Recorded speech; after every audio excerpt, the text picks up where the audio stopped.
Some bonds run deeper than blood.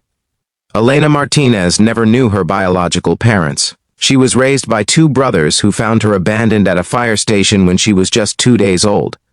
They were young men then, barely adults themselves, but they made a choice that would define their lives. Marcus was 23, working construction to put himself through night school. His younger brother Julian was 19, a gifted mechanic with gentle hands and a protective heart. They could have turned Elena over to the system, but when they looked into her eyes, they saw family. They raised her together in a small apartment above Julian's garage. Marcus taught her to read, helped with homework, showed her how to stand tall. Julian taught her to fix engines, to trust her own hands, to laugh even when life was hard. Elena grew up knowing she was loved. At 32, she was a nurse with warm brown eyes and her father Julian's easy smile. 6 months pregnant, married to Adrian Castellano, a CEO who owned half the commercial real estate downtown. Marcus was now 55, a civil engineer with silver threading through his dark hair. Julian was 51, still running his garage, his hands still steady and strong. They had walked Elena down the aisle together 2 years ago. Adrian had seemed perfect then, successful and charming, the kind of man who opened doors and remembered anniversaries. But perfection is often just a mask. The call came at midnight. Julian's phone lit up the darkness. The hospital. His hands shook as he woke Marcus. They drove through empty streets, their worst fears growing with every mile.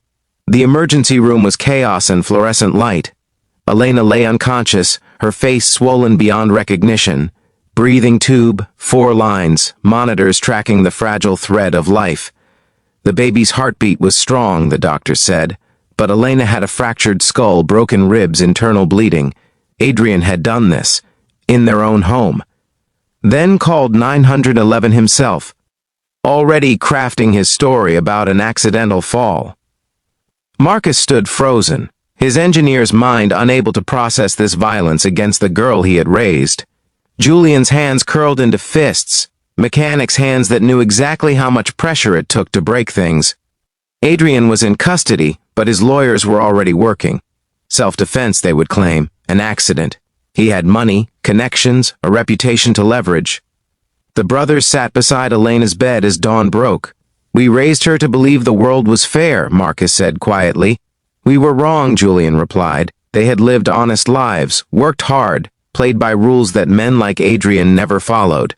But watching their daughter lie broken, they understood that sometimes the system protects the wrong people. Marcus made the first call. He had spent 30 years building things across the city, working with contractors, unions, city officials.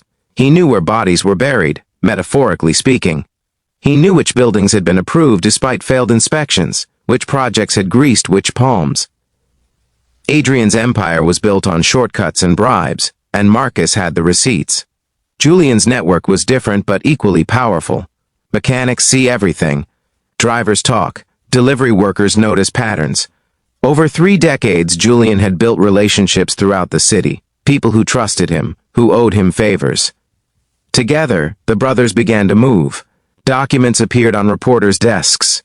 Anonymous tips reached the district attorney. Building inspectors suddenly decided to review old permits. Fire marshals discovered violations.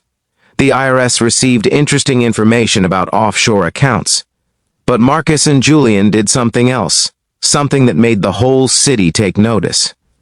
They stood outside Adrian's company headquarters at dawn, just the two of them, holding a photograph of Elena. They said nothing, just stood there as employees arrived for work. The next morning, they returned, and the next. Word spread fast. By the 4th day, others joined them. Former employees Adrian had cheated, tenants he had displaced, small business owners he had crushed. They came with their own photographs, their own stories.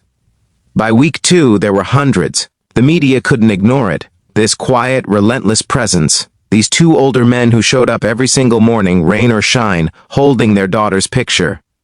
Adrian's lawyers tried everything, restraining orders that judges denied, PR campaigns that rang hollow against the silent testimony of those morning vigils. His business partners began to distance themselves. Investors pulled out. The city council launched investigations into every property he owned. Adrian's world collapsed not with a bang, but with the steady, inexorable pressure of truth. Marcus had built his career understanding structural integrity, knowing exactly where to apply force to bring down what should never have been standing. Julian understood engines, how one small broken part could seize an entire system. Together, they dismantled an empire. Elena woke up after 5 weeks. Her brothers were there, one on each side of her bed, holding her hands just as they had when she was small and afraid of thunderstorms. "My baby," she whispered. "Strong heartbeat," Julian said, tears streaming down his weathered face. "Just like her mama," Marcus added. They told her everything only when she was stronger. How Adrian was awaiting trial, his bail revoked after new evidence emerged. How his company had collapsed. How the city had finally seen him for what he was. "You did this?" Elena asked. "We did what brothers do," Marcus said simply. Elena gave birth to a healthy daughter that spring. She named her Grace. Marcus and Julian converted the apartment above the garage into a home for Elena and Grace. They installed a new kitchen, built a nursery, planted a garden where Grace could play. Adrian Castellano was convicted of attempted murder and multiple counts of fraud, 30 years without possibility of parole. On Grace's first birthday, the family gathered in that garden. Elena watched her daughter take wobbly steps between her uncles, these two men who had chosen love over convenience 33 years ago. "Thank you," she told them, "for showing me what real strength looks like." Marcus and Julian exchanged glances, those two brothers who had raised a family from nothing but determination and love. "Family protects family," Julian said. And in the golden afternoon light, surrounded by flowers they had planted together, that truth felt solid enough to build a life on. If this story moved you, please like, share, and subscribe. Leave a comment about the people in your life who showed you what real family means. Sometimes the strongest bonds are the ones we choose.